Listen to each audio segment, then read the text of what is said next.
12절까지 말씀입니다. 누가 들나귀를 놓아 자유롭게 하였느냐? 누가 빠른 나귀에 매인 것을 풀었느냐? 내가 들은 그것을 그의 집으로 소금 땅을 그것이 사는 처소로 삼았느니라. 들나귀는 성읍에서 짖거리는 소리를 비웃나니 나귀 치는 사람이 지르는 소리는 그것에 들리지 아니하며 초장 언덕으로 두루다니며 여러 가지 푸른 풀을 찾느니라. 들소가 어찌 기꺼이 너를 위하여 일하겠으며 내 외양간에 머물겠느냐? 내가 능히 줄로 매어 들소가 이랑을 갈게 하겠느냐?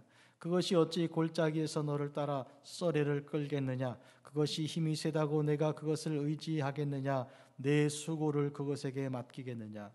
그것이 내 곡식을 집으로 실어오며 내 타작마당에 곡식 모으기를 그것에게 의탁하겠느냐? 아멘. 하나님께서 오늘 우리에게 주신 말씀은 하나님께서 욥에게 하신 말씀에서 일부입니다. 폭풍 가운데 나타나사 하나님 말씀을 주실 그때 하나님께서 욥에게 천지 창조하실 때를 기억하게 하십니다.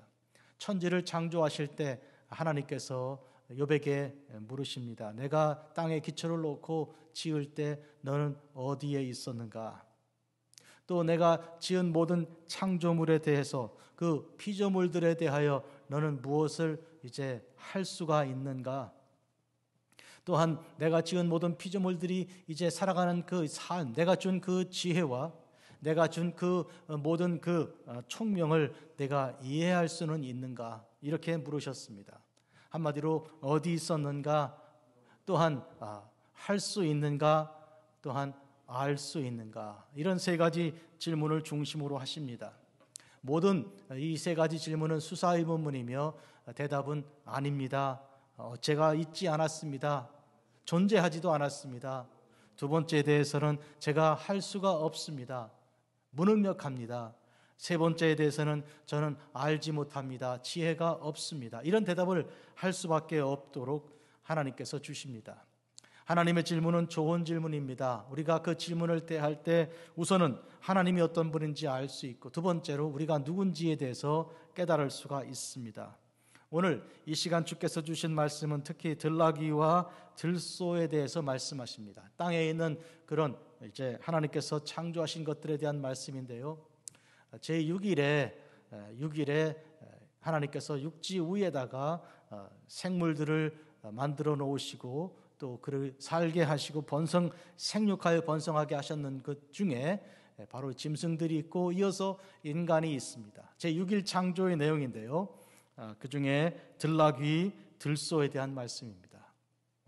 참고로 38장에서 41장까지 천지 창조에 대한 말씀들 중에 하나님께서는 제3일 창조, 이제 육지를 만들고 바다를 물리치시는 그 장면부터 시작해서 이제 1일과 2일과 5일과 4일과 이런 이제 여러 창조들을 오가면서 언급하시고 끝내 제6일 창조, 동물을 이 땅에 만드시되 특히 어마어마한 그 베헤못이라는 큰 짐승과 또 이제 상상도 할 수 없는 리오야단이라는 어마어마한 짐승에 대한 말씀으로 마칩니다.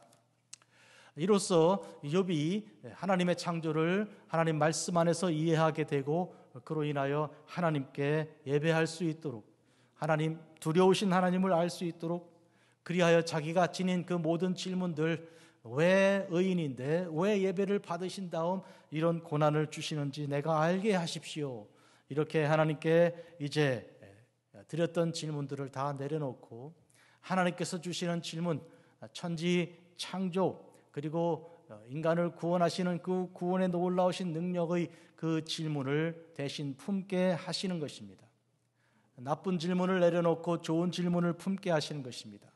인간의 질문을 버리고 하나님께서 주시는 질문을 품게 하시는 것이죠. 이것이 구원의 길인데요. 오늘 말씀 봅니다. 들나귀와 들소입니다. 자, 들나귀는 보통 집에서 가축하는 그런 이 집나귀와 같지 않습니다. 하나님께서 풀어 자유롭게 하였기 때문에 사람이 절대로 이제 가두어서 가축으로 기를 수가 없습니다. 그것을 이제 들판을 살고 소금 땅을 이제 지나고 살면서 또 성읍에서 찌꺼리는 소리를 비웃으며 온 들판을 산을 뛰어다니는 것입니다. 초장 언덕으로 다니고 여러 가지 푸른 풀을 찾으면서 사는 것이지, 인생이 주는 것을 의지하고 먹고 그렇게 인간이 만들어 놓은 마을 구육간에 와 살지를 않습니다. 자, 이것이 들나귀입니다. 자, 그러니 인간이 들나귀에 대해서 첫째로 뭘 할 수 있습니까? 무엇을 알 수 있습니까? 전혀 할 수 없고 전혀 알지 못하는 것입니다. 또한 들소입니다. 집에서 기르는 소는 끌어다가 이제 외양간에 두고 또 밭을 경작하게 하고 여러 가지 인간이 소용되는 대로 사용할 수 있으나, 들소는 기꺼이 그렇게 하지 않습니다. 자기 의지가 있고 자기 마음대로 하지 인간에게 매여 있지가 않기 때문입니다. 따라서 인간을 위해서 일하지 않고요, 또 이랑을 갈지도 않고 썰애질도 하지 않습니다. 그것이 힘은 분명히 세지만 인간은 그 힘을 사용할 수가 없습니다. 이 들소에 대해서 인간이 첫째로 할 수 있는 것도 없고 그 들소의 습성에 대해서 파악하고 이해한 바도 없다는 것이죠. 자, 이로써 우리가 오늘 들나귀와 들소 이 두 종류의 그 짐승을 주님께서 언급하여 말씀하시면서 결국 알려주시는 것은 무엇인가요? 인간이 가진 지혜는 대단히 한계가 있고 좁고 부족하다. 하나님께서 주시는 지혜를 입어야 하는 그런 점에서 인간이 품은 그 질문을 마땅히 하나님께 요구할 수가 없다는 것이죠. 하나님은 더 크신 분이고 더 위대하신 분이고 더 지혜로우신 분이라는 것입니다. 우리가 살아가는 가운데 내 중심이 되고 따라서 나 중심으로 살면서 가지는 많은 질문들이 있습니다. 나에게 편하면, 나에게 좋으면 좋은 사람, 나에게 싫으면 나쁜 사람, 이런 나 중심의 판단이 우리의 삶을 주장하죠. 그러나 오늘 주님께서, 하나님께서 욥에게 나타나서 주시는 말씀, 들소를 보게 하시고 들나귀를 보고 들소를 파악하고 깨닫게 하시는 중심 메시지는 뭔가 하면, 조그마한 자기 중심의 세계를 벗어나서 하나님을 보고 하나님을 통하여 천지 만물을 지으신 것을 바로 깨달아 알게 하시는 것이죠. 천지 만물이라는 것은 하늘이요 땅이요 그 안에 있는 수많은 그런 피조물들인데요, 이것은 그 자체가 메시지는 없습니다. 중립적인 것이죠. 아무리 보고 아무리 파악하고 이해를 해도 거기서 하나님의 뜻을 알 수는 없는 것입니다. 하나님 말씀을 읽어서 태초에 하나님이 천지를 창조하시니라 하셨던 그 말씀을 알고 난 다음에 하나님께서 과연 무슨 뜻으로 그렇게 하셨는지를 파악한 다음에 그 다음에 천지 만물을 보면 그 뜻이 비로소 이해가 되는 것이죠. 순서는 반드시 말씀에서 자연으로 가야 합니다. 반대가 안 됩니다. 자연을 거쳐 말씀으로 가는 것이 아니고요, 하나님 말씀을 듣고 깨닫고 안 다음에 천지 만물을 이해할 수 있는 것이죠. 그런 점에서 오늘 주님께서 오늘 폭풍을 통해서 욥에게 나타나서 하시는 이 말씀을 듣고 비로소 욥은 하나님께서 지으신 천지 만물의 뜻을 알게 된 것입니다. 그 앞에 세 친구도 천지 만물을, 하나님 창조를 말하였고요, 또 엘리후도 하나님 천지 창조를 말한 바 있습니다. 한데 그 지혜, 주께서 주시는 지혜까지 이르지는 못하였습니다. 하나님 만난 다음에야 비로소 자연은 그 뜻을 우리에게 알려주는 것입니다. 오늘 이것을 깊이 기억하시고 우리 일상생활에, 우리가 매일 생활 속에서 하늘과 땅, 그리고 그 안에 있는 우주 만물, 별들, 혹은 그 땅 육지에 있는 짐승들, 오늘 들나귀와 들소, 혹은 바다에 있는 그런 이제 생물들, 하늘을 나르는 새들, 곤충들, 이 모든 것들뿐만 아니라 인생, 그리고 살아가는 인간의 역사, 이 모든 것들도 다 하나님 말씀이 있고 나서야 뜻이 분명해지고 확실해지는 것입니다.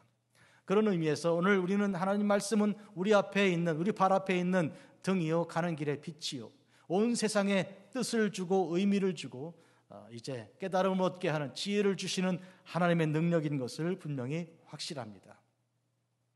폭풍 가운데 나타나신 하나님, 우리 삶의 위기와 어려움 가운데, 폭풍이면 전쟁, 혹은 팬데믹, 혹은 나이가 들어 이제 여러 가지 질병이 생기는 것, 인간관계가 깨지는 것, 그 밖에 삶의 어떤 수많은 문제들이 발생하는 그 인생의 폭풍 가운데서 하나님께서 나타나사 우리에게 당신을 계시하십니다.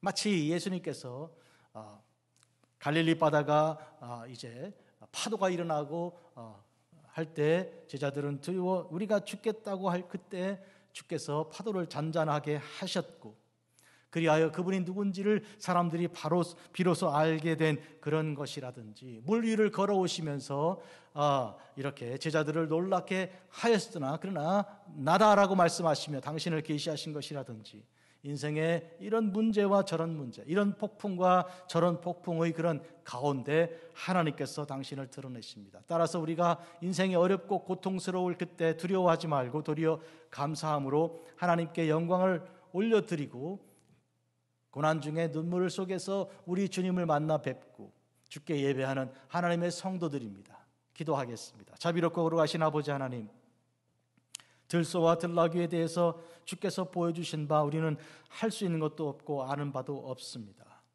우리의 지식이 미천하고 우리의 총명함이라는 것이 결국 그 짐승들에게도 미치지 못하니 주여 저희들의 부족한 것을 이제 깨닫습니다.